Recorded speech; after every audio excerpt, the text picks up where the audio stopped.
That way. Welcome back to another episode of LANCESCURV. SCURV. Today's SCURV stands for Still Can't Understand Racism and Violence. But let me tell you something. I never understood the racism. I can sometimes understand the violence because violence is not necessary, but sometimes people push your buttons so much that you have no choice but to put them things on them. Unbelievable. Unbelievable. Why is there a tiny little ant crawling across my screen like I'm going to sit there and not knock him off? We're going to wait till he goes live and then we're going to appear in front of him, right? That's crazy. That's like when you go over a friend's house and they're trying to be cool because they're eating Thanksgiving dinner and there's a roach behind them on the wall going, nan, and you got company and you can't kill me. Have no shame. Get up and kill it. What you got to do when you got to do it crazy, right? I'm saying I don't have any fear, but people expect you to have this social construct where you're not going to do certain things. There are these imaginary lines. Well, he's not going to do it. Well, why do you count on me being so civil? I might do something that you would never do. Don't count on me to be like you. In most instances, I have no fear. I know I'm not Superman. No, I'm not, but I have no fear. Today's topic is, are you a victim of generational fear? Meaning that with the folks that raised us, the environment, the community, a lot of them are so fearful, it rubs off on us. Some people hate to hear about, I don't want to say generational curses, I'll say generational behavior. Because if you hang out in the house with people who are not motivated, how are you going to be motivated? If you hang out in the house or grew up in a house where people, they live a certain way, they all eat fried chicken every day of the week, well, we're going to have that bloat. You're going to have that gut, right? So birds of a feather flock together. I want to jump right into it. I'm going to open up my comment section so I can see who's talking. Anything Shaka, Xavier B. Yes, welcome on in to Renee Green. I'm glad to see. Let me just pop your comments on the screen here for a second and make sure Instagram is pumping, because it is. I see it over there. And if for some reason I disappear because of any electrical glitches, I'll be back in 90 seconds through my phone. We're going to do it that way. Anyway, let's get right back into it. And I'm going to go to my notes and I'm going to talk about this thing, and then we're going to talk afterward. If anybody wants to call in to the show, you can call in directly by my cell number, or you can call in directly on WhatsApp. We can do it that way. And we're going to keep it going. We're going to keep it going on. Here we go. All right. Boom. Fear is a thief. It robs dreams, silences ambition, and shackles greatness. But the tragedy is that most of the fear that holds us back isn't even ours. It's inherited. For generations, fear has been passed down like an unwelcome family heirloom, embedding itself in the minds of children, shaping their choices and limiting their potential. For American Africans and Africans globally, this generational fear is particularly potent, rooted in centuries of systemic oppression and cultural narratives. Fear is a subtle teacher. It whispers to parents, who then unknowingly whisper it to their children. Don't aim too high. Stay in your lane. Be careful. The world is dangerous. These warnings, though well-meaning, often condition us to play small, avoid risks, and settle for less. Over time, fear becomes a mental cage, one we don't even realize we're trapped in.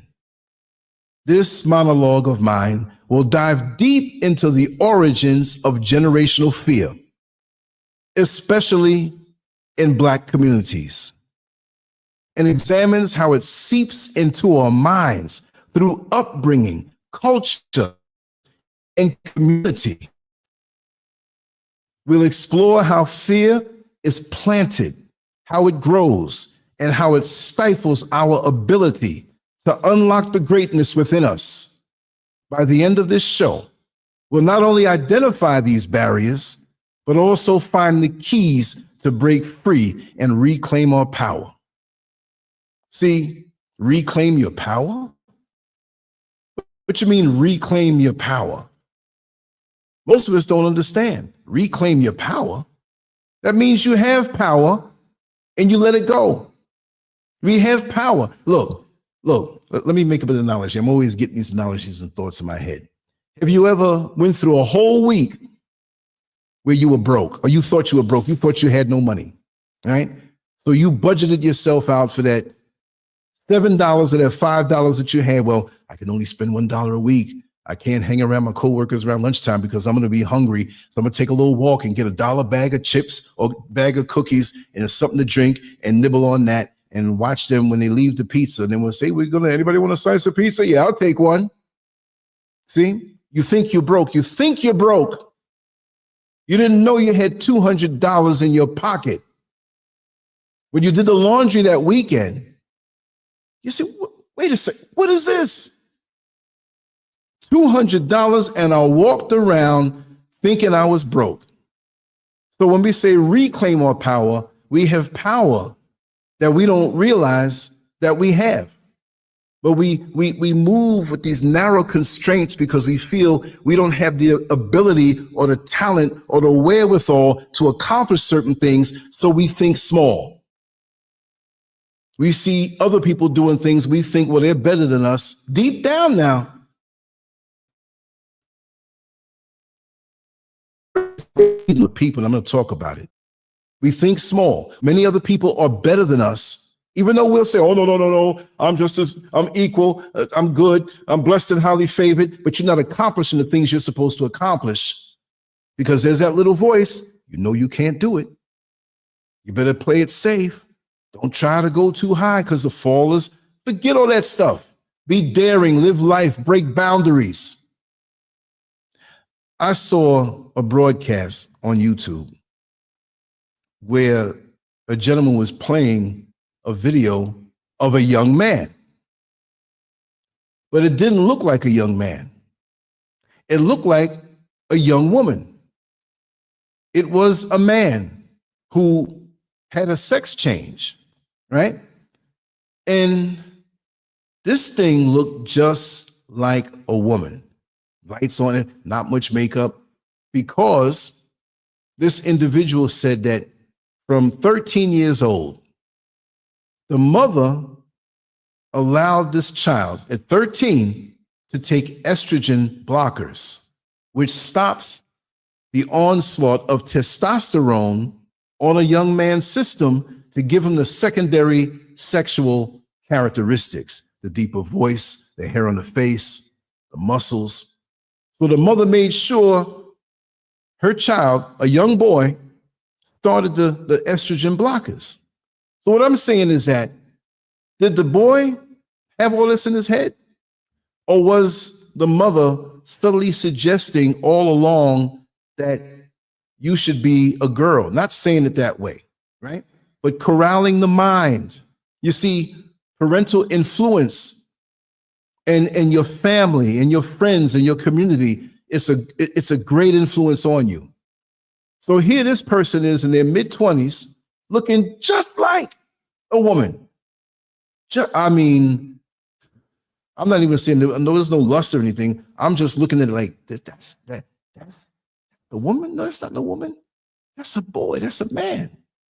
But technology, science, it's getting crazy out here. Why am I saying all this about some transgender person? The influence. If it could be that great, but it'll change their body this way. What about the rewiring or the wiring of your basic mind? And why we get to a certain point where we're almost successful. We're right there. We're looking it right in the eye. And then we punk out because we don't think we can do it. That means you're going to have to rewire yourself. Many people are not going to admit this to themselves. They're going to find excuses. Well, you know,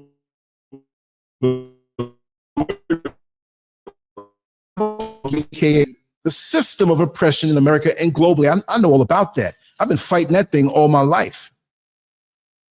But my father and my mother wired me in a way to keep on swinging. So most people who would like to defeat me in life, for whatever reason, they don't like you, they don't like your color, they don't like any whatever, they get very frustrated because I ain't going nowhere.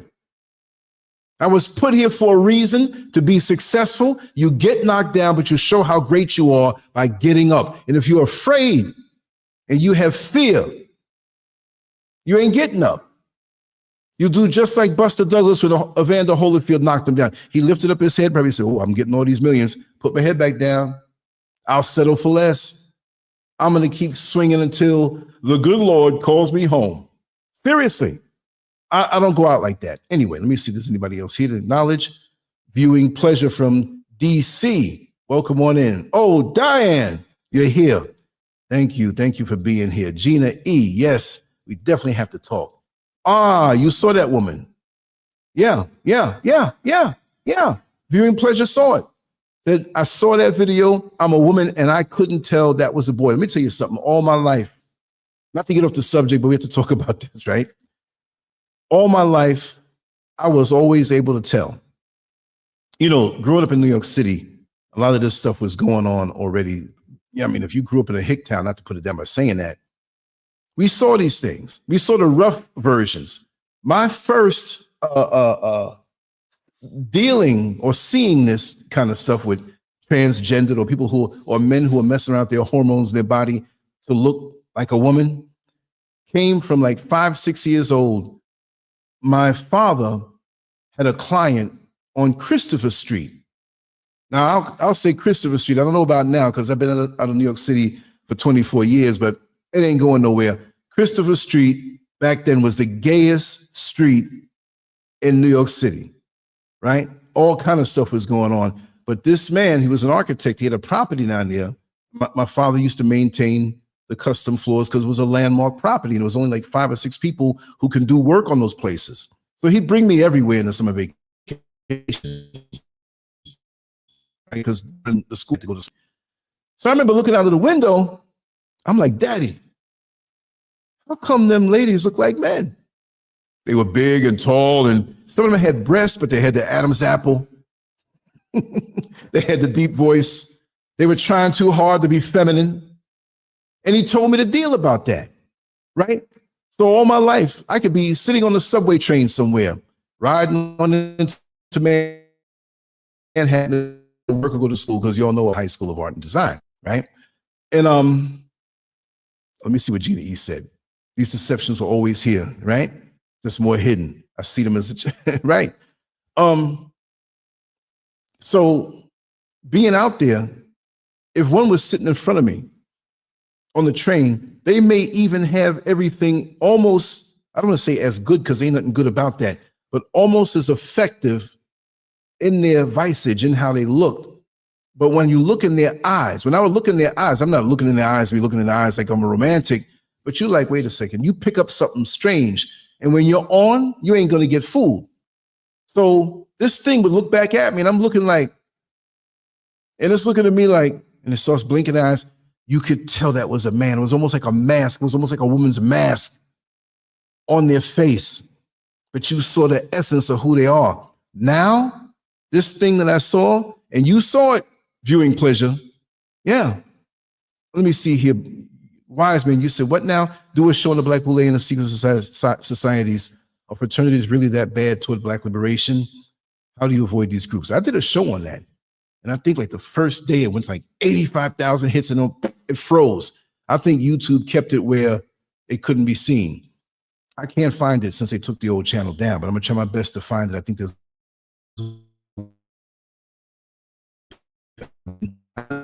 I'm not putting all of them up, but that one, if I find it, I'm putting it up, right?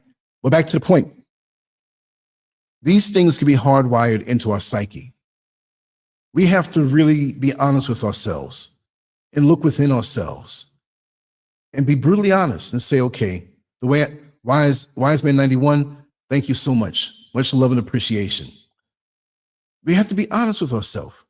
Because at this point, we know life, we know our history, we know the world, we know all these different things, but oftentimes it's our wiring from before, which we didn't do, but we keep it going by submitting to it. Those little voices in our head, I'm not saying you're really hearing voices, but it's hardwired into us. And so we have to take time and go within ourselves and change these things, because guess what?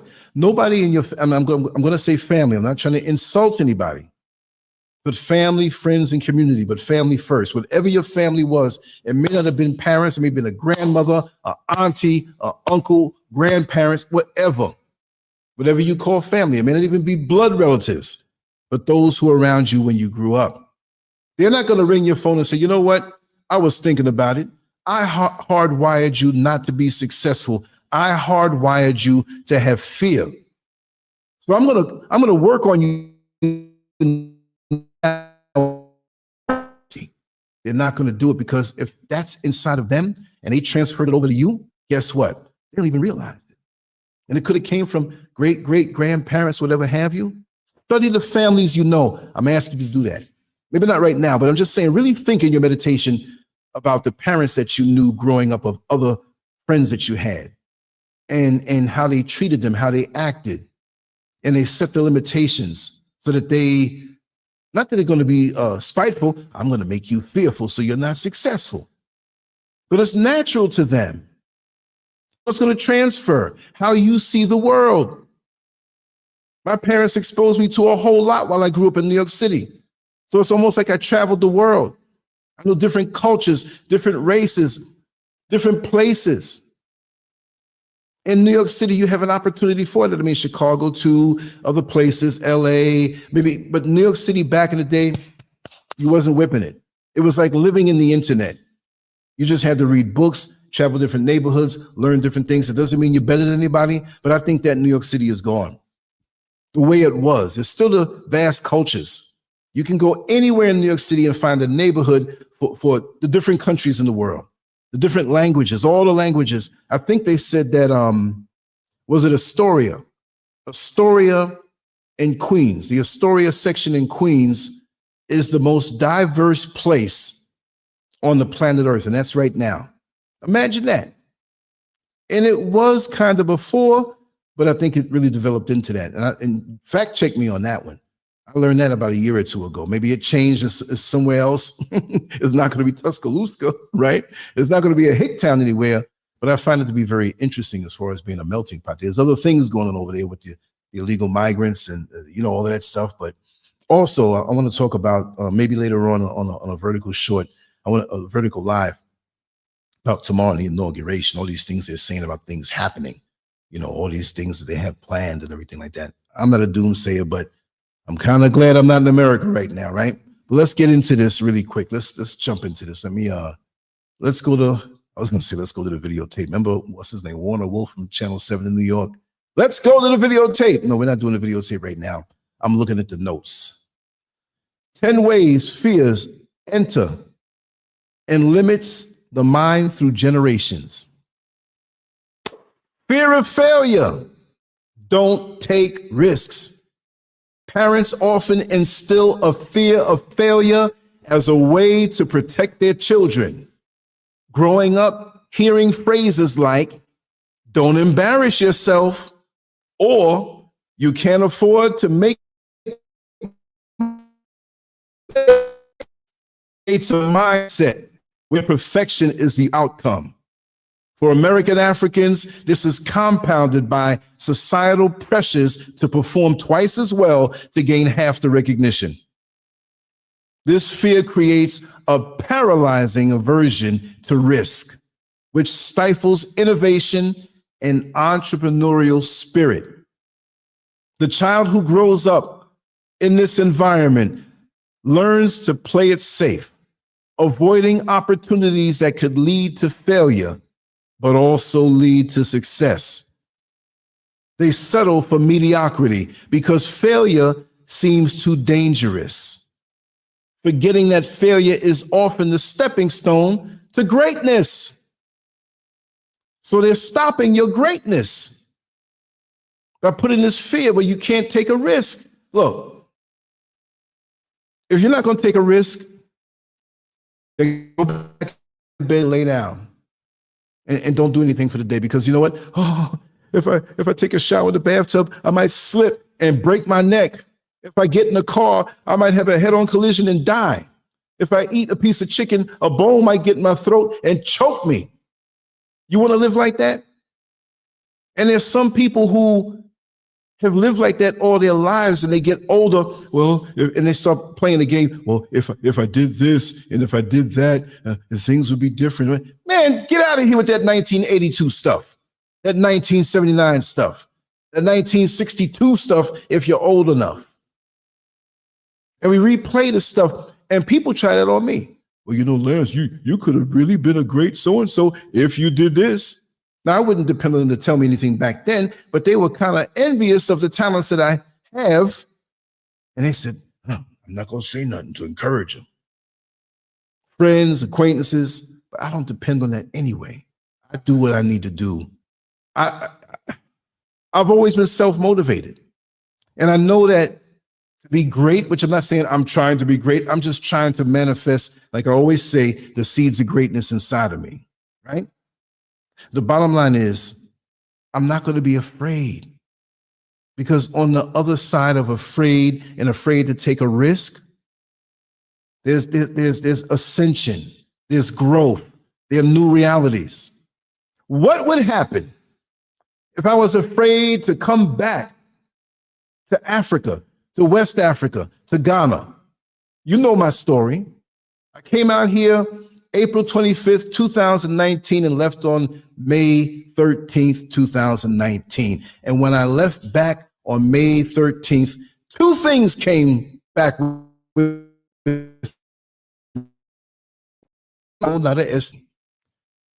I had malaria and I had Lyme's disease, which I still have.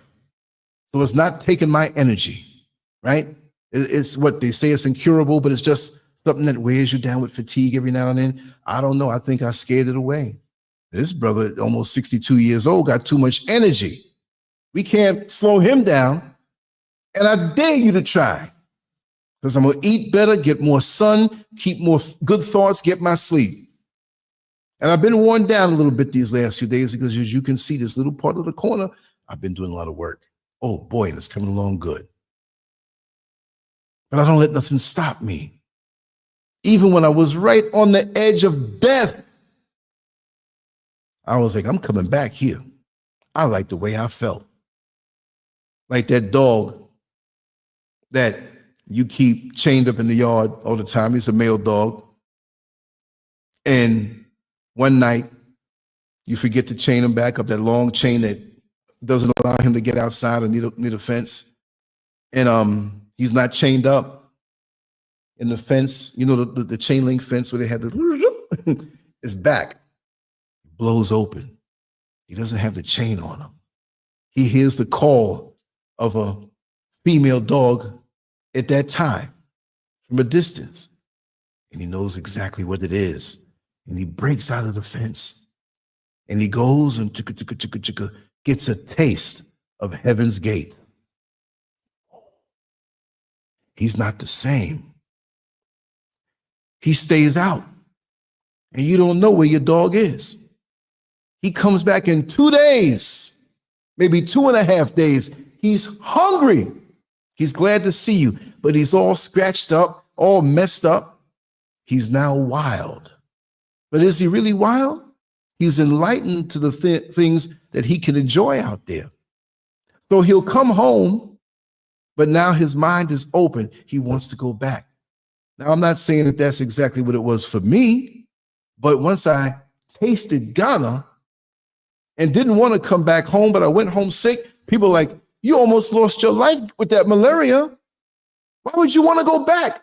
Look, like that dog sample, what was out there? God, it's good. I got to get some more of that.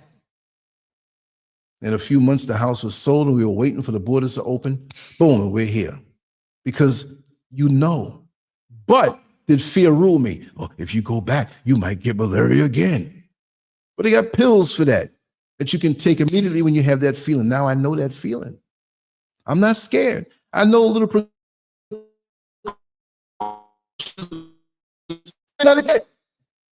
Maybe I built a resistance, I don't know. But I'm not going to let fear stop me from the new realities that I'm supposed to have. Now that I'm here, now that I have my passport over there, now that I have my Ghana card, which states that I'm a Ghanaian citizen, right? All of that good stuff, I'm going to be traveling back and forth. And I never announce when I travel. You just see video put up.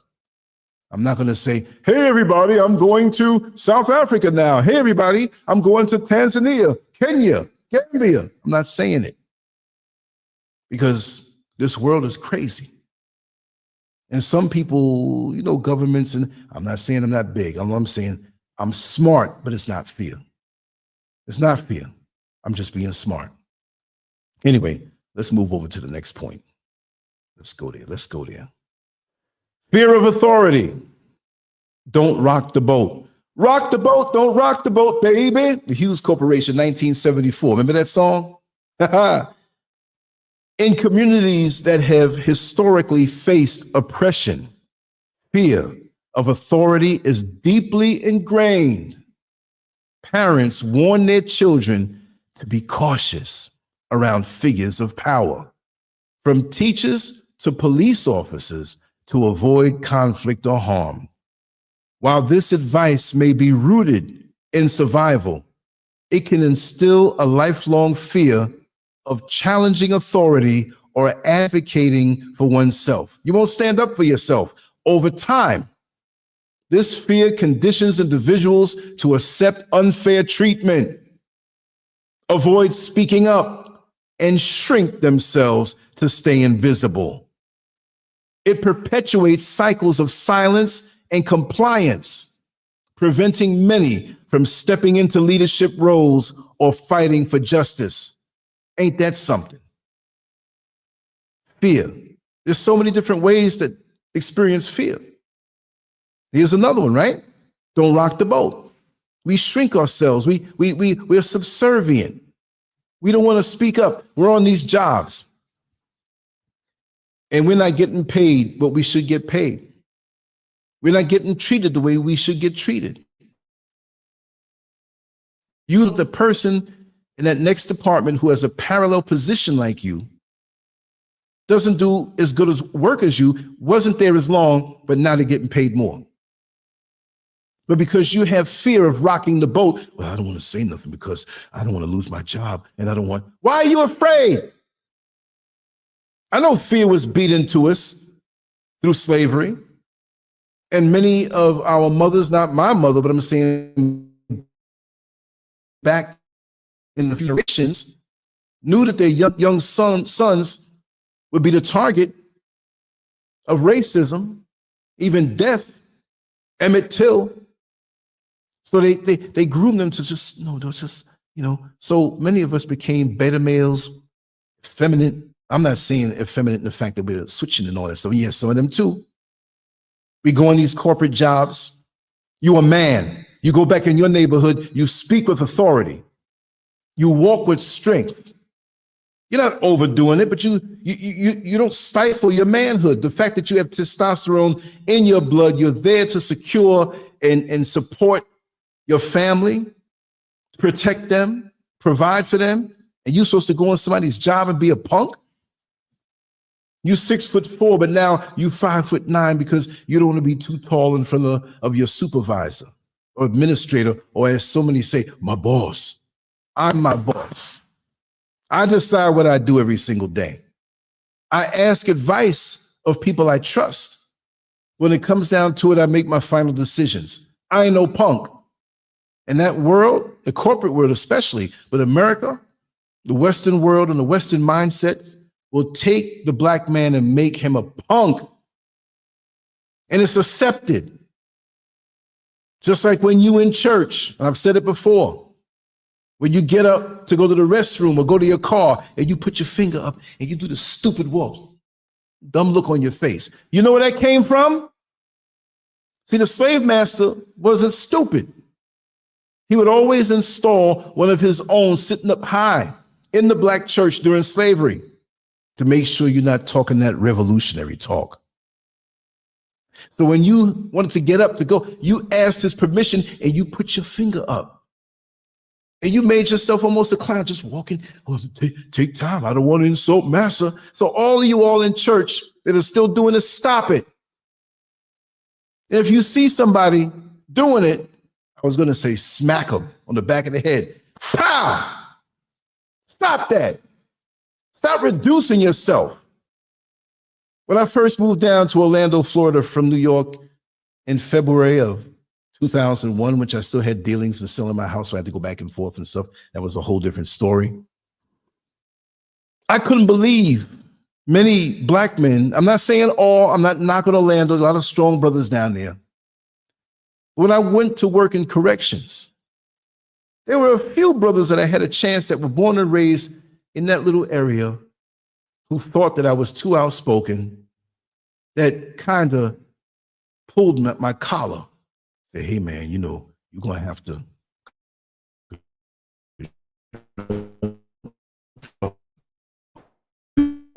There's one in particular you are, and you're probably watching. I sent you a friend request on Facebook the other day. You know, I don't want no trouble. See, around all of us, collectively, some may speak in a revolutionary tone. But as soon as the man comes around, zip, and we start tap dancing. What kind of revolutionary are you? You can't be a revolutionary and a punk at the same time. And it doesn't mean you have to be outspoken all the time. It means you have to be strategic with it. You could be the best boxer in the world. Are you going to come out swinging crazy? Strategy. So don't think I'm that loud guy all the time. Pick your shots, pick your battles, but never be afraid to move forward when you see the opening. Never be afraid to go for the knockout when you see it. And too many of us are afraid. Yes, we are. Next point. Fear of judgment. What will people think? What will people think? Is my butt big? No, I had to throw that one in there. Ladies going to the club and turn around, is my butt big? Well, you got that stuff tight and panty lines and you trying to be seen. What do you mean is it big? You know what's up. And look, shapely and big are two different things. Ain't too cool to be big, but if it's shapely, it's all right. Let me just get back onto the point.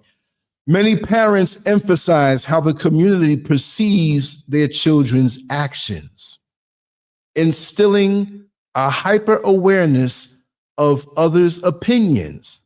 This fear of judgment creates people pleasers who prioritize external validation over their own dreams. Children raised this way may grow into adults who avoid authentic self-expression, afraid of being criticized or ostracized. For creatives, visionaries, and nonconformists, this fear can be particularly suffocating, preventing them from pursuing unconventional paths to success. See, a creative is a free thinker. Is a free thinker, and this is a nonconformist. And this is why in the Western system, they want to get rid of all of the arts, all of the things that help you to think out of the box, because they want you to still think in the box, so you will submit yourself and cut that part of you off. Like I always say before, 99.9% of real revolutionaries have a very creative side. Somehow, somewhere, doesn't mean they all paint pictures, and they all, or whatever, or they all sing, or what. No, but they have a think out the box wiring about themselves. This is why they feel suffocated in a system that other people submit to. While some other people, oh, it's okay, it's all right, we just won't get their paycheck, but you're living life in shackles, right? I mean, if I gave you $1,000 a day and told you you have to walk around with your hands cuffed every day that I give you this $1,000. Imagine going to the bathroom, you coming out there not clean. Imagine trying to eat food, nobody's gonna put the fork in your mouth. Can you do that? Why would you want to do that? Now, maybe that's a bad analogy, but the bottom line is that a person like me, I'm a creative person. I have many creative talents and abilities, but it's not just about talent. That's just That's just proof of what's on the inside that I think outside the box. So the next person who's fearful of thinking outside the box, I'm going to make them upset. They don't want to be near me. I don't want no trouble. You can't hang around him. Because if we're associated and you're the revolutionary, and I don't call myself some revolutionary, I'm just not going for it if you try to stifle me. I'm not going to be a bird happy to be in a cage. Watching the other birds who are out there free, flying around. I'm sitting here with hunger. I'm getting food and I'm getting warmth and nothing's going to bother me. No, let me take the risk of all of that happening. Let me do what I have to do again. That's why I came back to Ghana, because I knew on the inside, and that's not the answer for everybody, wherever it is that you want to go. But why would you want to stay in a cage? And not only that, why would you want to stay living this way so limited? You're not really living life fully. I mean, you had to have some moments where you felt like, wow, I'm truly living. And we get so corralled off by the fear that's in our heart that we limit ourselves more and more and more. And guess what? You're already dead. You're breathing. You're alive, but you're not living. No way. You are not living. Let's get on to the next point. Fear of scarcity, whichever your accent will understand. I'll say scarcity. There's never enough. In communities with limited resources, the fear of scarcity is deeply rooted. Parents, shaped by their own struggles, may unintentionally teach their children to think small, be grateful for what you have, or don't. Gratitude is important. This scarcity limits ambition and fosters a fear of abundance. Yes, there are people who have fear of abundance. Adults raised with this belief often hesitate to dream big or invest in opportunities, convinced that resources are finite and success is reserved for others, never them. Breaking free from this fear requires a shift to a mindset of abundance and possibility, and most people are not going to go there. A fear of abundance. That's something that really ticks me off. Fear of abundance. Now, I'm not sitting up saying I'm going to buy all the land up in the planet. I'm not looking at people around me, oh, I got to have more than them, whatever. No. But whatever it is that I go for, let it be authentic, let it be genuine, but I'm not going to be fearful of it. And there are people I've known in my life, people that I know in my life right now, they got that fear of abundance. When you start speaking in a grand level, you notice in the conversation, they start getting quiet because you going too far as they're concerned. You're thinking too big. How dare you? But the sick part of it is those who they feel may be better than them. Lots of times it's people of other races. Oh, they're so great. Oh, they did this. And they're telling you the accomplishments of the people who they feel should be doing the damn thing. That's sick. But you now, who are doing it, who are in the process of doing it, they're always whispering in your ear. You sure you want to do that? If they invest in any type of finances, I'm not saying go crazy and do something very aggressive with a high risk, but they always take the minimal amount. And then when the payoff comes, they don't have nothing and they get mad. Work on these jobs all these years and they have different ways of investing. And you could be a little aggressive. You work the overtime and you don't take that money and say, let me funnel it into this thing for a couple of years. And I'm not into the whole stock thing, right? But they'll go get their weave. Or their daughter will text them, Mommy, I need a hair relaxer. Okay, I got the money for you. Go to the beauty parlor. Throwing your money away. But someone who creates a concrete plan to say, listen, this is very little risk, but it's aggressive because I'm putting the elbow grease into this to make it work. I'm willing to sacrifice for the next year to push myself.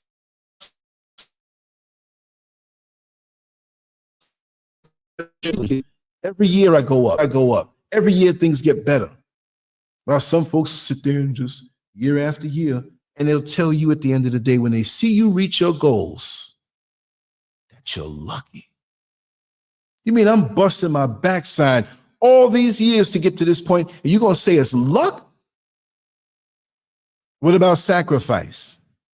What about being long suffering? What about having a plan and working the plan and not just believing in the plan, but knowing the plan? See, I got plans for now, next week, next month, next year, 5 years from now. The Creator blesses me with that time. But I'm not going to sit here and say, oh, I got an ache and pain, so maybe I ain't going to be here. So why not go after? I don't need to go after the plan. No. This is the thrill of living and taking the risk. You lose when you don't go after the risk or your fears.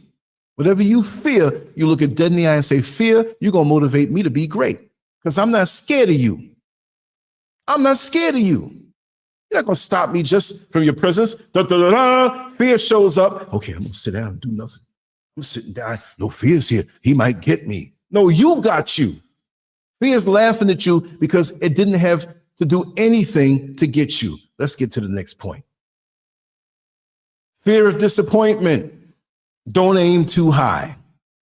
To shield their children from disappointment, many parents discourage lofty goals. Phrases like, be realistic, or don't get your hopes up too high, are meant to protect, but they plant seeds of self-doubt. Children internalize these warnings, growing into adults who avoid setting ambitious goals or pursuing their passions. The fear of failing short or falling short becomes a self-fulfilling prophecy, keeping them from ever realizing their full potential. Don't aim too high. Imagine that. Again, I thank the Creator for my parents. No matter what it is that I wanted to try, they made a point of having me exposed to it. Lots of times I don't want to do that no more, right? But doing that and doing different things taught me different gears that I have in my internal vehicle, which gave me the confidence to be able to sit down with anybody. I'm not college educated, but I can speak about any topic that you want to speak about.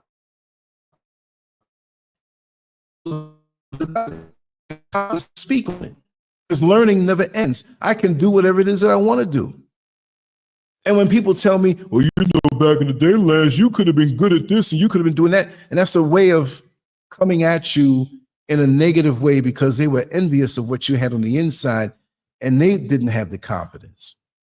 So now they want to try to make you feel bad. And I say to them, well, you said back in the day, but I can do that right now if I want to do it. I can do anything right now. It don't matter my age. I was this way at 16 and I'm this way today at 61. That's why every day is a wonderland for me. I got up early this morning and did things to my website, did things behind the scenes to make it work better. Melanin Envy, I was working on that. Go there and register. It's going to be popping. I found new different ways. Enthusiasm. Sometimes things don't work out and you go back now, you learn a little more, you have enthusiasm, you go under the hood of the vehicle and you work it and it runs better than ever before. Nothing is a write-off that the Creator made. Nothing is a write-off that God created. You just don't know how to operate it. You just don't understand the owner's manual. Most of us don't even understand our own owner's manual. But we listen to everybody else. Some of us go to the gym and eat perfect and have beautiful bodies. But we're taking the junk food of somebody else's upbringing. And we rewire ourselves by the people around us. They say that if I want to know who you are, show me your top 5 friends. People that, even if they're not friends, but people that are around you constantly, right? So there are people I don't want to be around. When I see how they go down and how they think and how, no, man, because I can download your energy like this, and I don't want to be around you. I'll put the wall up higher. I don't even want to lock eyes with you and download your defeated mentality, download your jealousy, download your laziness, wanting to get over on people, download your venom. I want clean burning fuel. I want to wake up with a youthful exuberance and enthusiasm like I'm a 14-year-old boy. I'm not a 14-year-old boy, but I tell you, there are very few 14-year-old boys that have my enthusiasm for life. And after I get off of this show, I'm doing some other stuff. And I'm like a little boy, I'm happy. Wow. I'm not getting up, sitting up on the side of the bed. Man, man, I gotta be a hangover, man, because, man, I'm going through a lot, man, because, back in 1963, this happened. And said, man, let me get away from me. Now, if a person's down and they're drained, something really happened, many of you know I'm there with you. You can call me up. I'll postpone the show and sit back and talk to you for hours and help to rewire you. Not that I'm some doctor, but I know a little something, because I have to keep myself from the teachings of my parents and the experiences that I've had in life, to keep myself to be up, because this world is not easy. I mean, the creator's world is a good thing, but this man-made engineered system, its goal is to tear you down and have you walking out in the street talking to yourself. They ain't washing 2 weeks, hair growing all wild. Yeah, man. What happened to SCURV? Well, he went crazy, man. He blew his top. I'm not making this world make me blow my top. I'm gonna be a thorn in the side of the system for as long as I live. And even beyond, I'll come back and haunt it. It's the energy thing, and that's what it's all about. Let's hit the next point. Okay, we got a bunch of points here. Okay, here we go. Fear of the unknown. Stick to what you know. Parents often encourage their children to stick to familiar paths, discouraging exploration or change. This fear of the unknown can lead to a resistance to new experiences, ideas, or opportunities. For American Africans whose ancestors navigated the uncertainty of slavery and systemic racism, this fear is magnified. However, staying in one's comfort zone often means missing out on growth and breakthroughs that come from embracing the unfamiliar. Embrace the unfamiliar. Nothing's going to stay the same, y'all. So you might as well embrace the unfamiliar. Like I always say, and I'm going to say it again until the cows come home. What was the day that you realized you had a favorite food, right? Think of your favorite foods now. Do me a favor if you're listening, right? Put your favorite food, even if it's junk food, Joe, I'm not going to spank you because I have a little taste for junk food too. Whatever it is, put it in the comment section, whether you're on Instagram or YouTube or Facebook or Twitch or X or everywhere we're broadcasting today, right? Put your favorite food in there and think about the time when it became your favorite food. And don't lie to me and say, I came out of the womb wanting this favorite food. You didn't know about food. All you knew was about breast and nipple and milk. All right. And why do I say that? Fear of the unknown. Lots of times when we were introduced to our favorite food, usually at a restaurant with friends over somebody's home, invited for dinner, or that we came by when it was dinner, and we saw something, the first thing that looked nasty. Ew, I don't want that. Here, try it out. No, I don't want that. I don't like it. How do you know you don't like it? I don't know. I know I don't like it. I don't want it. All right, no problem. More for me. And you might be somewhere else, right? And you see the same food there. Now, I'm a man, right? It might be a pretty woman sitting next to me.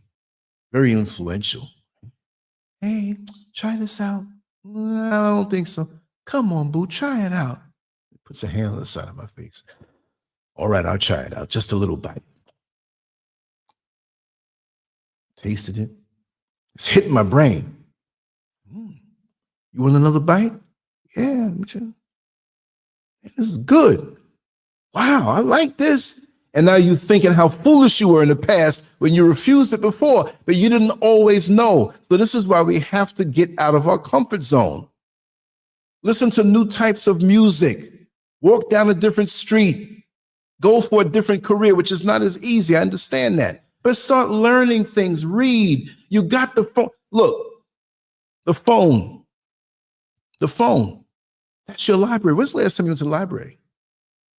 You go to Google, you go to GPT, you don't have to go to the library anymore. I was a library going brother when I was young. Rain and pouring down rain, you got to do that book report. You better go to the library. You ain't got no choice.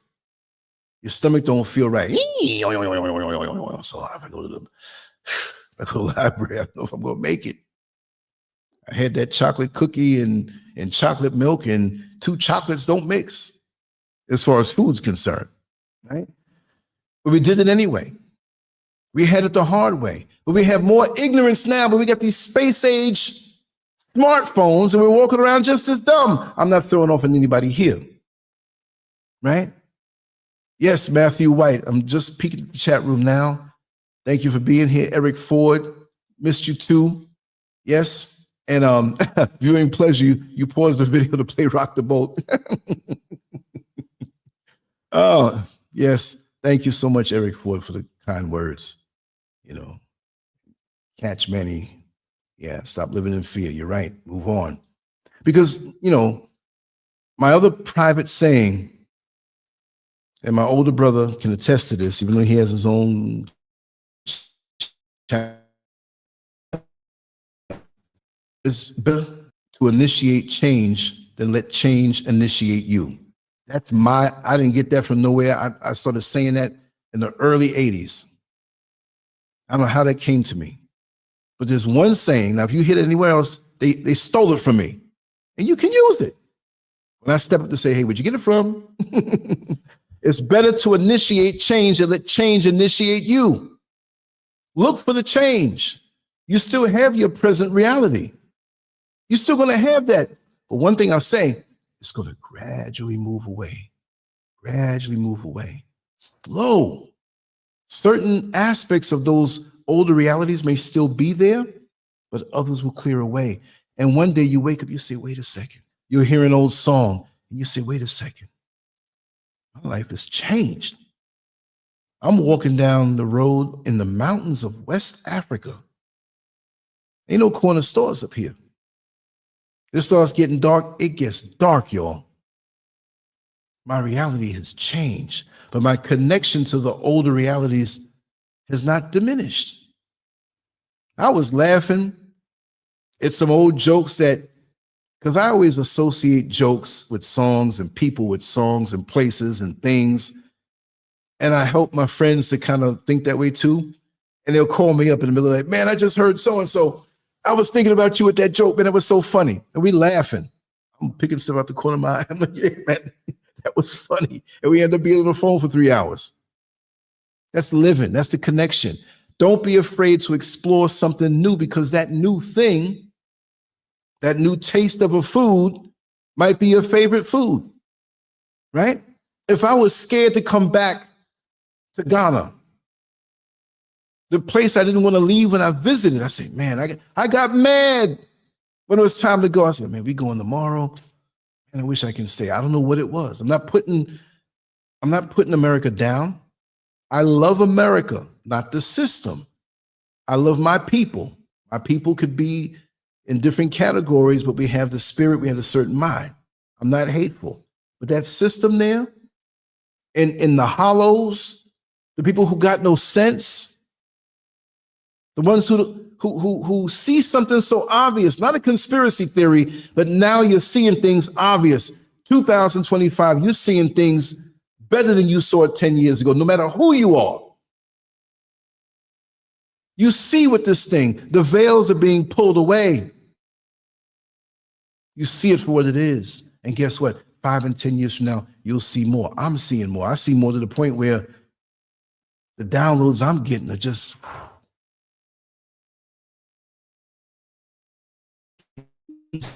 puzzle together. In the beginning, different parts. How does that work? But when you get 85% done with the puzzle, you grab a part, you know where to put it because you have the foundation now. And it takes some of us a foundation to become aware. Like I said, every corn, every popcorn in the bag don't pop as soon as it gets thrown in the microwave. I ain't gonna say it, you already know that one. Only if you ask me to do it, right? That's another original one from me. But that's the truth. We're so afraid to do something new. Force yourself. Just one time, do one thing. Doesn't have to be anything big. I'm going to dress up and I'm going to go to a Czechoslovakian dance club. No, I don't want to do that. But if I was in that situation, I make the best of it. I remember I used to work security at the People's Court TV show, Curtis Court TV show, which didn't last too long, crossing over with John Edwards. And the lady who had the entertainment security company, we'd go work at different shows at different functions.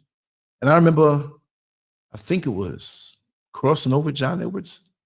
They had rented out this whole club, right? Or a section of the club, because another section was still for the public, but a big section of it. So, you know, we suited down and we went there. We weren't security that day but we were invited. We weren't part of the producers or the people who work admin and accountants and stuff, but it was one big happy family. And I remember, and this was early 2001. No, really it was December of 2000, the Christmas season. And they all knew that I was the guy. And security wasn't some little badge, little uniform. No, it wasn't that. You had to always remain suited and whatever, because this was kind of a higher level.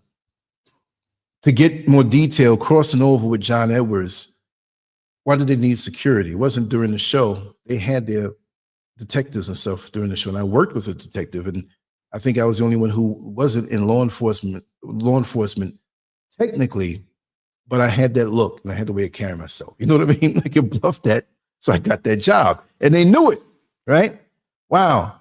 Trey's Market, man, we got to talk, man. There's a lot of ideas that I have.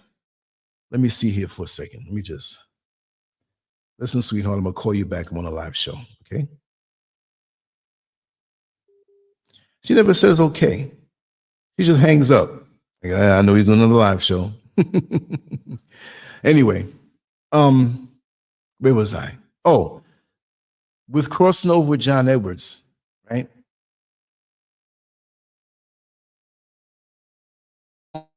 No street, I forget, 54th, 53rd, and 10th was where the studios were, where they had the show. Where the producers were, it was half a block down between 10th and 11th, I believe on 54th Street or 53rd, right? I'm kind of forgetting. That was 24 years ago, y'all, 25 years ago. And because of the very nature of the show with John Edwards speaking to so-called people who were deceased, it was a time that I got a taste on how radical these religious groups were. We're the Christian Society of so-and-so, and we're going to come there, we're going to assassinate, or we're going to do this, we're going to riot, we're going to tear the place up. Different Christian groups and mainly Christian groups. I'm not throwing off, you know, Islam, the Muslim people didn't bother you. But because of that, they couldn't tell the address of where the producers were. So they had to have security, and they never told when the credits roll up, you know, our producers are located. No, they didn't do that. They didn't do that. And they had to be very touchy too. I didn't understand how the TV industry worked until I was there watching and talking to the cameramen and talking to people who were there and got to know them. So this is how I know a little something about something, right? And even with the cameramen, they taught me so much. Like, for example, and I've said this before, this is way off topic, but I'm gonna come back on. How of all the cameramen with all the TV shows that work for all the different TV shows, it's a very small group, right? I'm not saying everybody knows everybody. If you work in Los Angeles, California, that in New York, you all know each other. No, but in the cities, you usually end up going to some of the same shows, freelancing, some are dedicated. What I learned is that whenever they have a presidential election or some type of political thing going on, different elections and stuff, that there were only a handful of cameramen that can operate the cameras on the programs, excuse me, when they had these debates and appearances and speeches. They had to get the FBI background check. They had to be certified. My lips are getting dry and I need some lemon water. Hold on, y'all.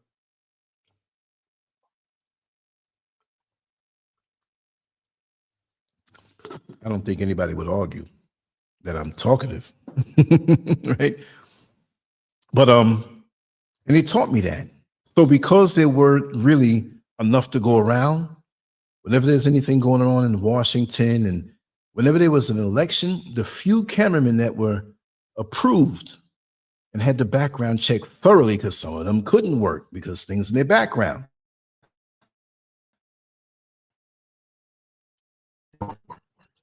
They were a lot. Some of them bought houses off of just a few months of a season during election. I mean, straight up cash. Like, yeah, and we're not talking like, oh, I got this little starter home. No, they $500,000, $600,000 homes. They're paid well, but 3 and 4 hours of sleep. One guy was saying, yeah, I had the camera on President Clinton, and I was at this whatever during one of his speeches. And for 90 seconds, I had the camera on him and I was sleeping. So there's so many realities. I'm just saying there's so many things to learn. Now, was I ever a cameraman? No. But that's valuable information to understand that if you get into a conversation with somebody and they see that you understand that what they go through, you're endearing yourself to them even more because you have this knowledge. Something that anybody can learn. Come out your comfort zone. Let's go on to the next point. Let's go into the next point. Here we go. Let me see. Got so many points here. I lost my place. Okay. All right. Fear of failure as a community. In many cultures, individual failures are seen as reflections of the entire family or community. This collective fear pressures individuals to avoid risks that could bring shame. For Black people globally, this fear can feel like carrying the weight of an entire race. It prevents individuals from pursuing unique paths, as the potential for failure feels too heavy to bear. Isn't that something? That you feel you have to stick to a certain career path or hobbies, endeavors, because you have the whole Black community on your shoulders. Look, this engineered system doesn't fail to encourage you to be decadent and live these wayward lifestyles. Somewhere over the rainbow, rainbow, rainbow. Can I get in trouble for saying rainbow? No. They encourage you to do all of this stuff. If you want to get estrogen blockers, you can do it. What's the basketball player's name? I keep forgetting his name, and his little boy is going to be a little girl now, and everybody's applauding. Barack Obama's applauding, but you know, he gets down like that too. I'm not going to say Michelle's a man, but he gets down like that, right? I want to talk about her too. How dare she? They say they have problems in their marriage, whatever. That's none of my business. The position you're holding. I mean by that. If you don't know, I'm going to do something on real quick on that. I'm going to do a lot of little short lives later on. Right? But we're encouraged in so many other ways to not be ourselves.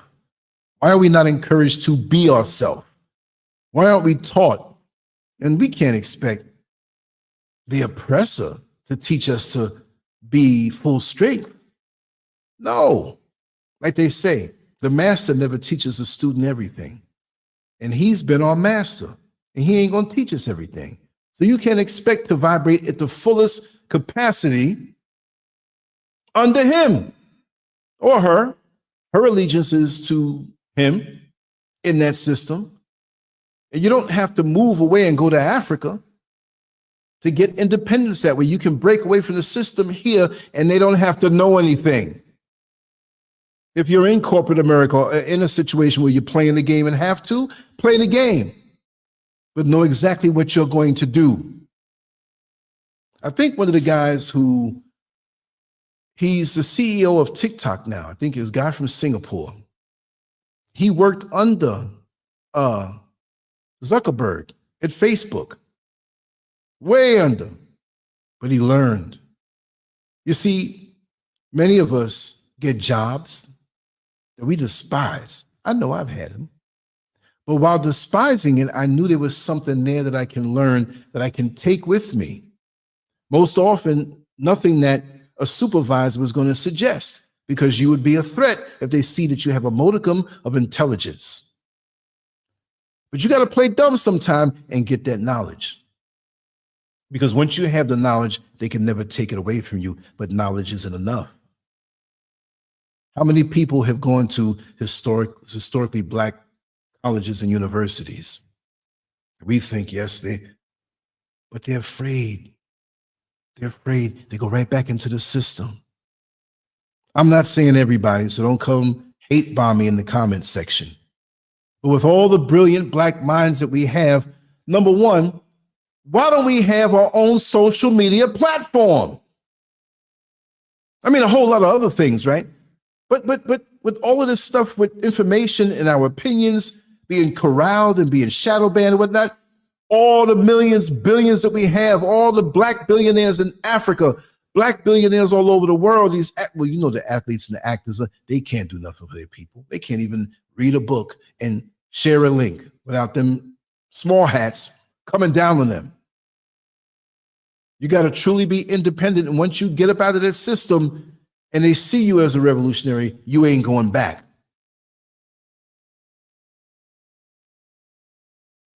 Right? Oh, I got so much to talk about. But again, like I said, how could you be raised by the oppressor and think to vibrate at your highest? You will be punkified. I'm not calling you a punk, but you're not going to be able to be at full strength. How many fighters have gone into the ring? They look good. They fight good for 3 rounds, and all of a sudden the 4th round is like, wait a second, what happened? He may not even say it. He don't want to even use an excuse, but you find out he had the flu. And look how many of us get to the certain point of having an education, having this knowledge, and we get to the point of greatness, ready to jump off that precipice and fly into greatness, and we keep our wings down and just walk on down the hill. What happened to him? I don't know. I can't tell you the amount of obstacles that I've had in my life, but that doesn't define me. Well, in a way it does, because I knocked them back down and I'm here. I may not have a Bentley or a Rolls Royce or a mansion. Some would beg to differ. But the bottom line is, I'm in this fight, and some of us blossom early, some of us blossom late, but don't be afraid and stuck in your comfort zone, or be afraid to go higher. It's just like going to the bathroom. I'm not going to be nasty in my analogy. How come when you got to go to the bathroom and you're way downtown and there's no bathroom, you're holding it, The closer you get to the door, you get the key. Some of us don't make it. We're taking off them pants or that dress or whatever have you later on. We get inside and we're washing it up, because the sense of urgency gets bigger the closer we get. To the point, by the time you run into the restroom, there's a trail of leading right to the toilet. That's the way it is in life. You should have this sense of urgency, like the urine that you're trying to hold in. That the closer you get to the goal, you can't contain it. I'm close to it. I can see it. I don't mind if you stay up all night working on something. Is excited, you want to snag this thing. But that excitement is removed from us because we don't believe that we can attain these things. Even when we have it in our head, you pass the test. We feel confident when we're working up under that man. And we go back to our neighborhoods. Yes, I have a degree and so, and this is my position. Do it on your own. Do it on your own. Let me see you have the balls to do it on your own. And it's not always to do it on your own. That start something on the side if you don't want to go off all the way and do it on your own. Do something, have something that you can fall back on, not just fall back on, but thrive. I had a wonderful idea come to me this morning, and I worked on it for 4 hours. I'm not going to say what it is. Nobody's going to even really know. I'm going to do like them people with them little hats on. I'm going to put it out there, and people are going to gravitate toward it. And it's going to run automatically. But there's work that I have to do in that. I was like, man, why didn't I think I have the tools all these years? But if I gave up, I wouldn't be in a position to have that aha moment, right? Man, I'm running my mouth a lot today, but I know you'll love it. Let's get to the next point. Fear rooted in trauma. See, all of these fears are related to each other and they overlap, right? So it's not like, well, that type of fear is separate from this one. No, they're all related. They're cousins. Fear rooted in trauma. Generational trauma leaves an imprint on families, manifesting as fear. Parents have faced systemic injustices, poverty, or violence, often pass down their anxieties to their children. This unspoken fear creates a sense of hypervigilance and mistrust, shaping how children view the world. Healing this trauma requires addressing its roots and breaking the cycle, which is not easy. It's not easy. Look, I know a lot of us have gone through stuff, right? Brother Kofi, welcome on in. Yeah, Dwayne Wade, yeah. Dwayne Wade, man, flaming down, little brother. You know, thank you, Eric Ford. I miss you too. I'm gonna be here as much as I can. I'm going to be here a lot. You know, the funny thing, the last 3 days I haven't done anything. Guys were wrapping up work here. There was a lot of noise, cutting and drilling and cutting tiles and doing different things. A lot of noise. I couldn't, even though I went way down in the backyard or way upstairs, that noise would have came through. So I worked on some other things. So, next few weeks, there's nothing going on. I'm good. We'll be here, right? But what was I going to say? Oh my God, I lost my point. Oh, the fear rooted in trauma, right? You have a woman who been through a lot of heartbreaks in her relationships with men.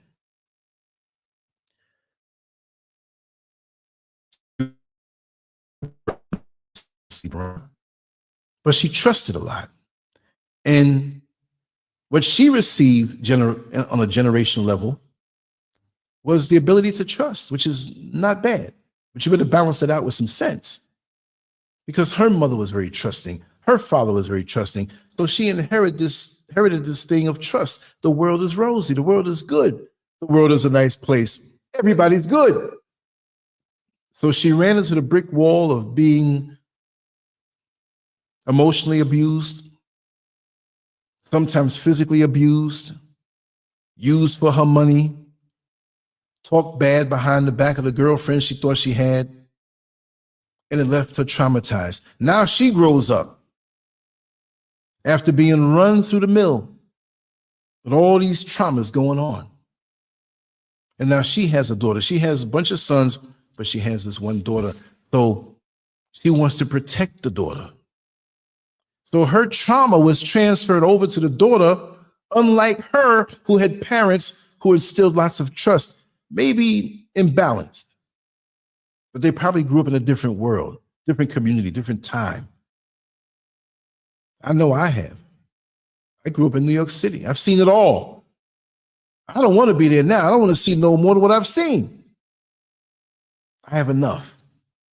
The waitress comes around, no, it's okay. I don't need any more iced tea. I'm full. I had enough. And so now she conveys over this sense of mistrust of men. And then you can't trust, balance it out.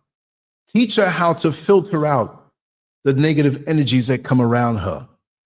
Teach her how to discern spirits and not jump into things, whether it's a relationship or friendship, loaning out money. Oh, she took me out to lunch last week, but now she's asking me for money. I'll give it to her because she's a nice person because she took me out to lunch. That's why she took you out to lunch. Not always, but we have 1-level manipulators, 2-level manipulators, 10-level manipulators who take their time and put you in a certain position.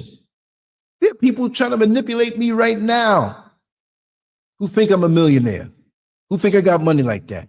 You got that big house. No matter how much you say, and you try to be cool with people on a friendly level, they try to manipulate you because there's something you have that they want, and that's the only reason why they're around you. No matter what it may be, there doesn't always have to be money. You all know I used to do shows and have people come on in and try to sell their products. Oh, I got a view. Because people have used me when I had a bigger platform to get to the people who trust me. I can't do it anymore unless I know you, or I got to vet you if I don't know you. Don't prostitute my name. Don't bring me into your hustle. I don't get down like that. But I had no choice because I was so nice and they did it.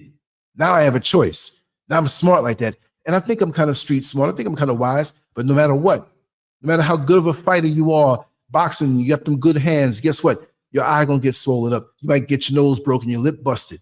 Every fight you in, you're gonna get touched. Don't think, no, I know so much and they're not gonna get me. Because how they say it in the South, in Florida, everybody can get got. Get got. I like that. I like that. That's so funny. Get got. And when you get got, you're sitting here. Man, I can't believe he got me like that. Man, they pretty good. I learned something today. You could always learn something. There are new hustles coming up. Let me tell you one of the hustles. Let me tell you a hustle here, right? There was a young lady who worked close by to where we had our first apartment. Our second apartment in Accra. I can say the area, Ayarafa, right? Going to school, quiet. You see them going to church and everything, whatever. And very respectable. And I would always go to this business. It wasn't a store like food, but it was specified. I don't want to blow people up. I could. I still try not to. So we moved. And the good people that I know, I'm quick to exchange. Look, my number's on the internet, y'all. It's not like, hey, girl, take my number, give me a call tonight. No. I'm in a new country. There are dudes that I know. And some of these dudes, you got to watch them too, because they see opportunity, right? So we exchanged numbers. When I saw her months after she stopped working there, I said, I haven't seen you in a while. What's going on? Whatever. And she knows Mrs. SCURV. She knows my wife real good too. So I said, let's keep in contact, whatever. You need me or anything, Come to find out, it was that was like a year and a half ago. All of a sudden I get a text. I saw the name, but I know so many people with that name. It's not super common, but if you hear the name, you're like, oh, I heard that name before. Like Lance. How many Lances do you really know? When you hear the name and say, oh, Lance, okay, I heard that name before. It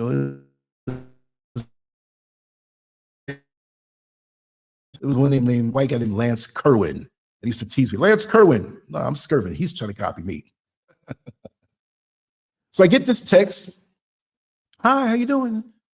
And I'm like, I don't play with, introduce yourself. If, don't assume I have your name in the phone unless we talk frequent. I said, well, listen, I'm talking about phones, the other phone's ringing, right?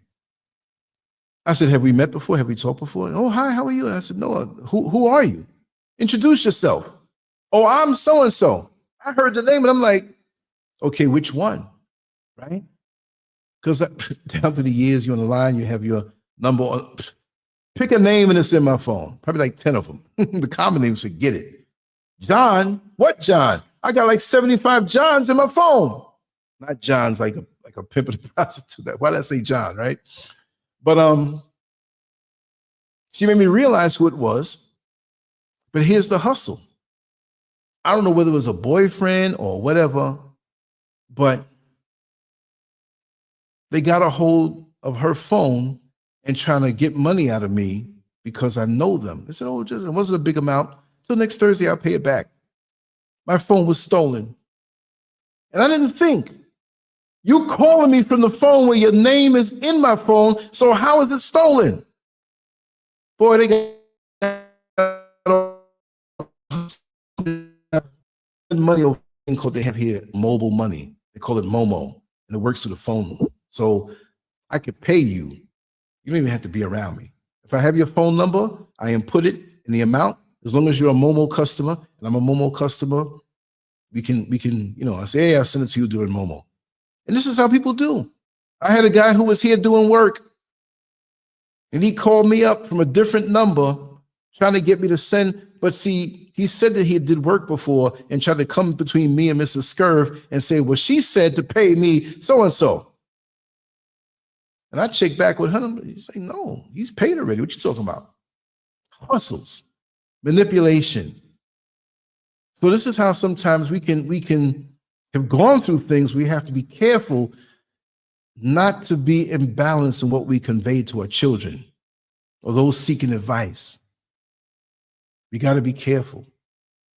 It's like straining pasta out of a pot with no strainer. I know you've had to do that sometime. I don't have the strainer. Where's the wire strainer? You can just pour the pasta in it, water goes down, pasta's still there. You can't find a strainer, so you hold the pot over, the pasta's coming close to the edge, and you back up a little bit. Or you might get you don't turn the thing on, you're gonna spill all the pasta out. Toxicities and trauma inside of you, and you're giving advice, strain that bad boy. Don't let the trauma come out of you into the next person, especially our children. Next point, y'all. Next point. Fear of standing out. I never had that fear. In communities where conformity equals safety, standing out can feel dangerous. Parents may warn their children not to draw attention to themselves, fearing judgment or backlash. This fear conditions individuals to dim their light, avoiding leadership roles or visibility, even when it's necessary for progress. Certain positions that you'll refuse because, oh, you don't want to stand out too much. Have you ever seen anybody on a job or in a group of people, they're quiet, they're not seeking attention, and something crucial happens, and they know what to do, and they stand up and do it. Like, God, dog, I didn't know you knew all of that. But you know what? We didn't know. Not that you're supposed to tell everything that you know. But maybe that person, they could be reserved and conservative, but maybe they were timid to shine. Or you're not going to say, oh, I do this and I do that. No, I don't do that. Me, I don't even do that. I'm not timid when it comes time when the spotlight is on me, obviously. But I don't come around down here, hey, everybody, I'm LANCESCURV. Who that joker? So what? Oh, that's the vitamin C deficiency disease, right? But if somebody says or spots me and says, hey, I know you from the internet. I know you from YouTube. I'm gracious. Thank you. Thank you. You know, what is the name? LANCESCURV? I got to correct him now. Don't jack the name up. But we'll talk then. I'm not there pumping my chest up. That's not what I do this for. It's just sharing a little bit of experiences, entertaining and sharing. And, you know, there's nothing I said today that you don't know. No, but sometimes we sharpen each other's swords. And maybe if we see it a different way, it permeates better into our heart and in our mind. That's all it is. But some people, they have a fear of standing out. And one thing I want to say about one of the prior points about the pressure of families that they put on their children to be perfectionists, that don't do it unless you're going to, you better do twice as hard or whatever. Japanese people are like that. The culture's like that. I'm not saying this really happened. I'm just using this as an example. Get a Chinese school. Man, in America, I'm funny with it. All the kids, I'm not saying black kids don't get 100s, because I used to get a lot of 100s in tests, and I was a runner-up 3 times at elementary school in the spelling bees. I was a smart kid. I was a nerd. Anyway, that Japanese kid gets the highest score on the test, and it's 99. Everybody else got 85, 74, 66. He's got the highest score, but he missed one. Saving my family. You see the little kid with a knife ready to kill himself. I can't go home and face my family. I got 99. I'm not saying it's that bad. But then when you have some who have failed in certain things in business, they jumping out of windows and killing themselves, it's not that bad. It's not just that race. You got some white folks, I'll say it that way. The stock market crashes. Oh, honey. Oh, God. 386 million down the drain. Oh, God. It's all gone? No, we have 224 million now. Oh, God, I'm going to kill myself. What? You went from 386 million to 224 and you complaining? Yes, that's a lot of money if all you had was that what you lost. Give me 5. I ain't talking about like this. Give me 5. Give me 5 million. You think I'm going to cry if I lose 3? And if you gave me 5, I'm working that bad boy because I don't want to get back to the point of never having no millions ever again. Understand where you are in your positioning. Life ebbs and flows. Good things happen. Sometimes challenging things happen. Things that ascend you. How many times have you gone in an airplane? The estimated time of arrival, it's 12:30 now. We will get there at 1:30. 1 hour. But you get there in 45 minutes because the winds behind the plane pushed you. That's how life is. But unless you take flight in life and put yourself in the battles, the race, not racing other people, but the race of you challenging yourself and getting it to win it. I'm not advocating playing lottery. I'm just saying this way, if you do play the lottery and there's somebody saying, oh, I don't believe in no lottery, well, don't come to me if I win. You don't believe in no lottery, right? And again, I don't believe in the lotteries. I know what happens, but my mind is like, okay, my lottery. It's like somebody always talking about their court case or their settlement. They're 86 years old for the last 25 years. Well, when I get my settlement, you ain't gonna get none because you ain't treat me right. I just asked you to get me a Chinese food dinner and you ain't do it. But when I get my settlement, come on, man. And when you get your settlement, it's probably like about $1,000. Like, come on, man. Why are we waiting on this stuff? You are your lottery. You are your settlement. You got the seeds of greatness inside of you. We let the past traumas hold us in. And the older I get, the more my sense of urgency increases. I'm not racing anybody out here. I've taken losses. I've had gains. I thank the Creator for both. Because the loss has taught me how to get up out of a situation that if it ever happened again, I'm going to get up out of it. My parents have transitioned. I know what that's like. I know what that's like to be at a low point and have to deal with that. I don't want to deal with that ever again, but we're going to have to. I'm scared to get on Facebook now. I mean, when I get on, it's for distribution. So those who are connected to me there, don't think I'm ignoring you. Looked, I saw another coworker, another bus driver, passed away. 2 weeks ago was another one. Well, I mean, this is life. Don't come into this world if you're scared of leaving it. Because you were somewhere before, you'll be somewhere after, not in this form. Right? So the fear thing.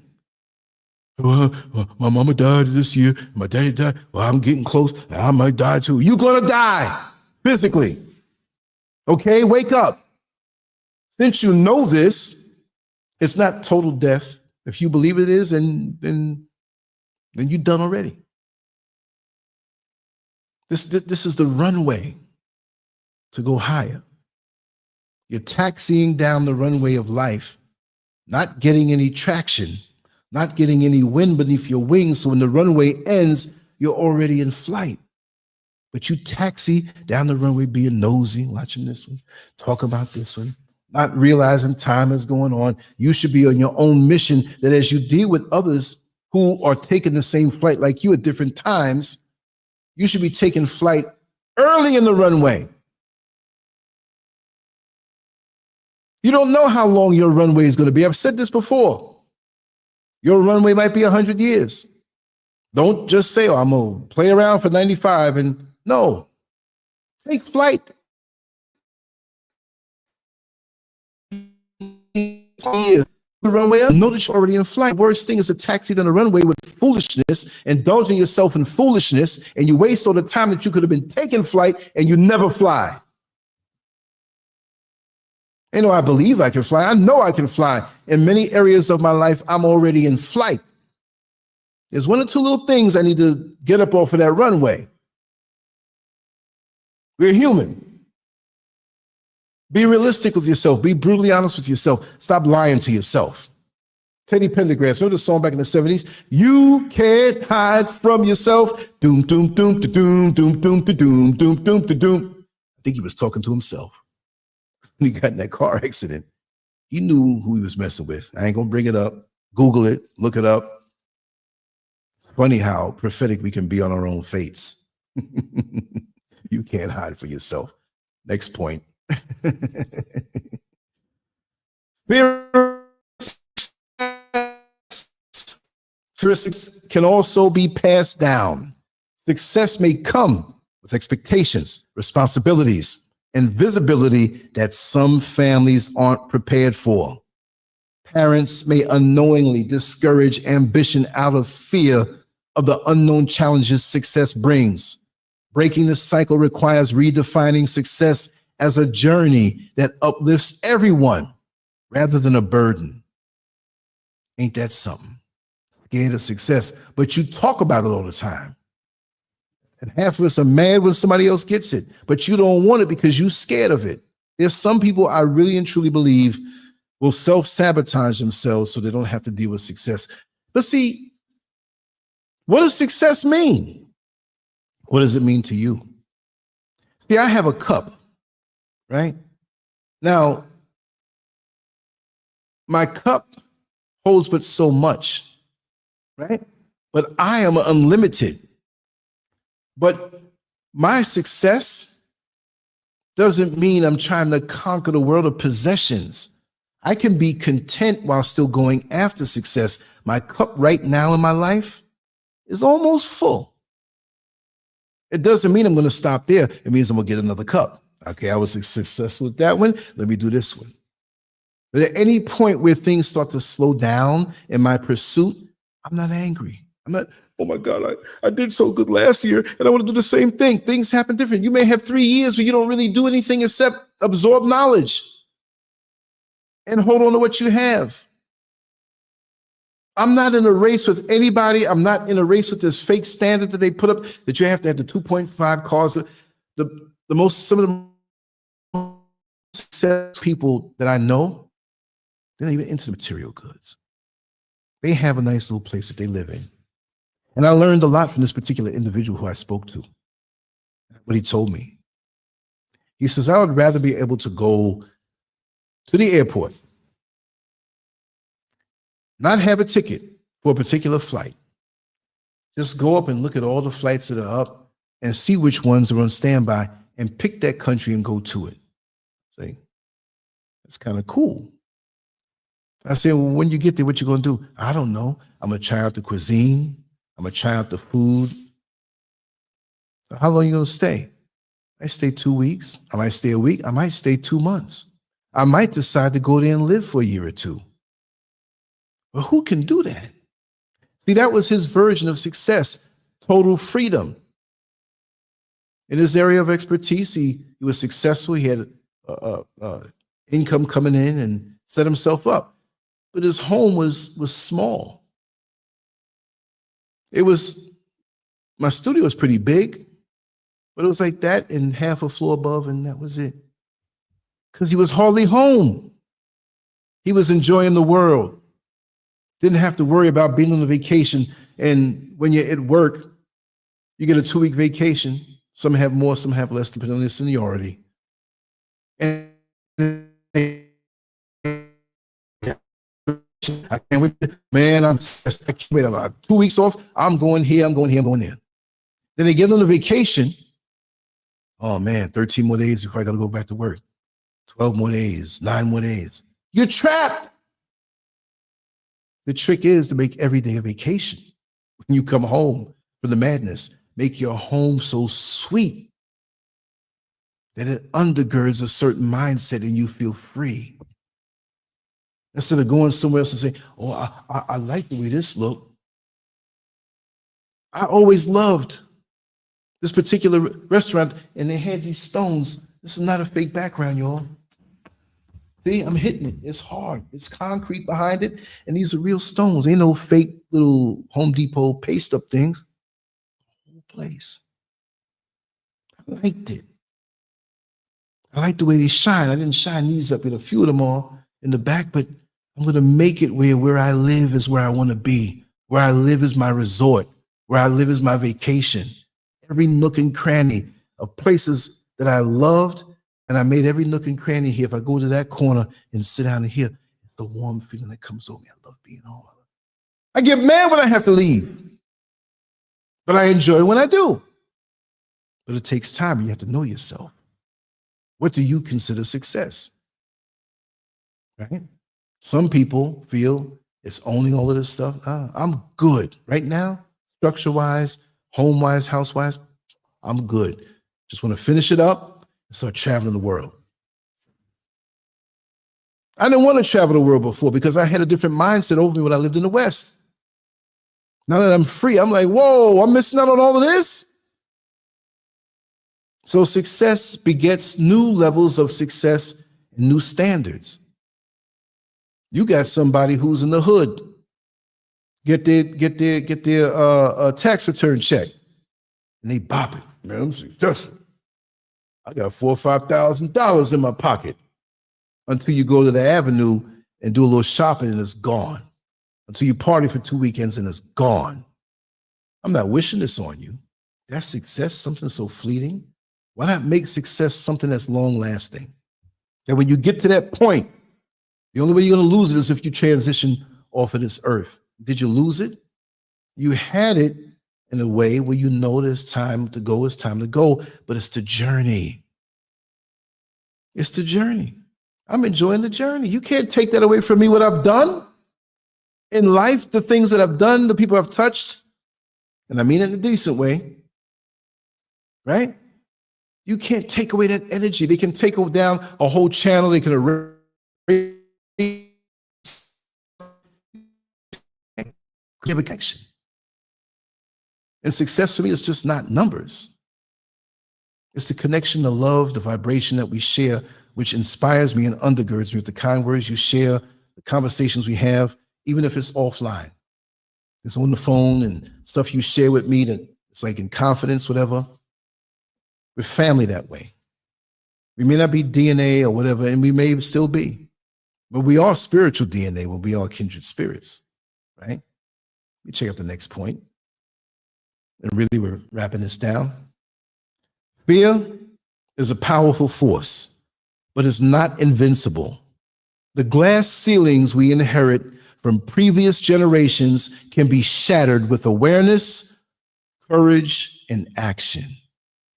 By recognizing the fears that have shaped our thoughts and decisions, we can begin to rewrite the narratives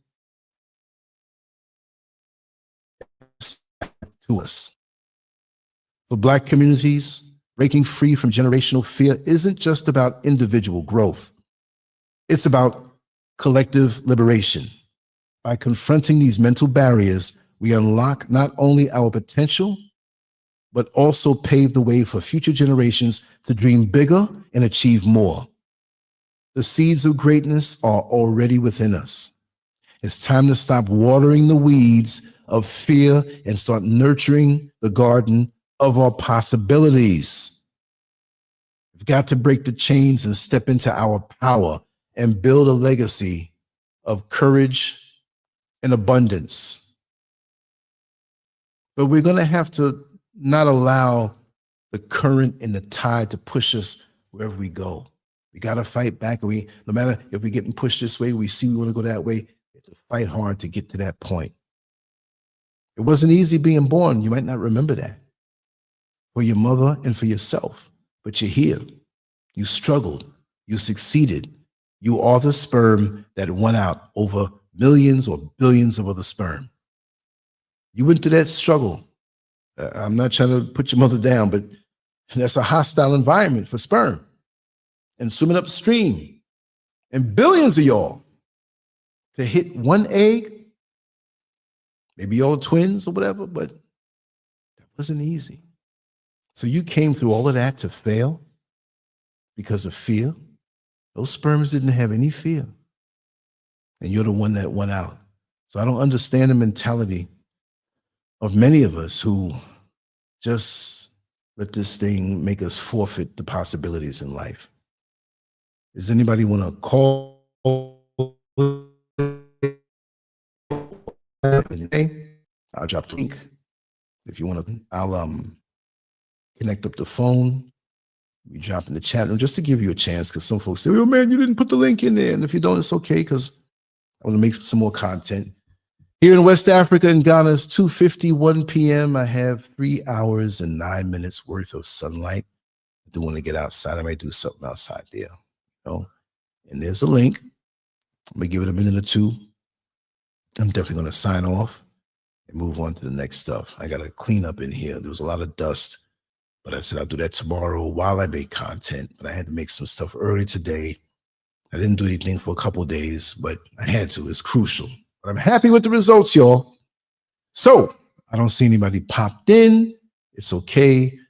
Anyway, I'm going to wrap this down. But I truly cherish the time that we spend together and the comments that we share and the emails that you send me and the text messages and all that stuff. I'm on WhatsApp. I do have a local Ghanaian number now. I'm going to put it up on WhatsApp, but I still have the 407-590-0755 on WhatsApp. I encourage you to put my number in your phone, and you need to reach out anytime if there's something that happens or something. I hear the TikTok ban in America is on and popping. I want to touch on that, but I'll touch on those things on some other shorter videos and stuff. And what's the other thing that Michelle Obama not attending the inauguration, Donald Trump, because she don't like him? Still, I'll talk about that later on too. You're with your husband, man. He was a president, whether we like him or not. He let us down, I feel, but he wasn't there to uplift us in the first place. But you're with your man. Don't he's supposed to be ride or die for you. You're supposed to be ride or die for him. You're so proud of them at one point, and they need to reciprocate that. Take their personal business somewhere else. Go to that thing. I would never be involved in all that stuff, but save face. Have some dignity. I ain't going because I don't like no dang on Trump. No, don't do that. Don't do that. Well, we'll find out. But be careful, y'all. There's a lot of things that are being said. It could be speculation. It could be fear mongering. It could be to drive the ratings up for different news programs to say that something's going to happen at the inauguration and they're going to try to get Trump and they got these big trucks. But I'll tell you one thing. I don't know if you heard about it, but I see you, Eric. You said it. I was about to say it. Right. But there's this guy. Maybe I'll do something if I find the video. It was a video from last year early. And he described the Trump assassination attempt when the bullet hit by his ear. He described everything to a T.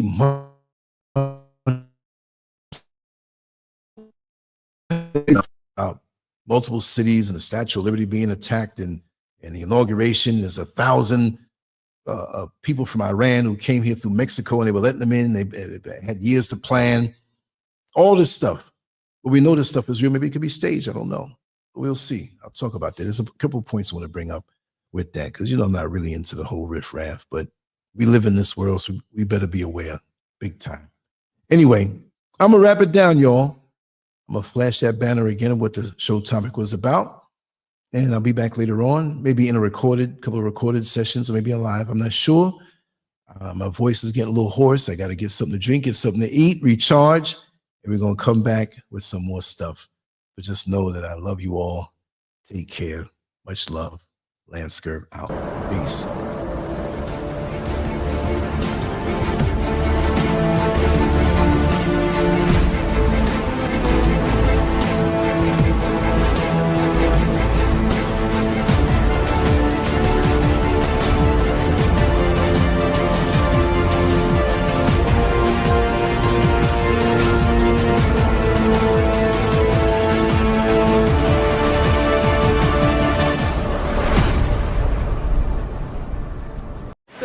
Hello, this is Martha. Actually, today I got to meet my friend Lance. Yes, I got to meet my friend Lance. This is my first time meeting him in person, and he's a very kind man, seriously. I do talk with him on phone, on WhatsApp, but I've never got to meet him. But today, he's just extraordinary. He's very, anything you want to know about life, anything you want to know about just human, anything you want to know about life, please. YouTube, Telegram, Instagram, Twitter, all the social media channels, you got to find him there. He's very inspiring. He's very positive. If you want anything positive about life, please subscribe to LANCESCURV. And then every day you got to see different videos, different talks, different topics about life. See you.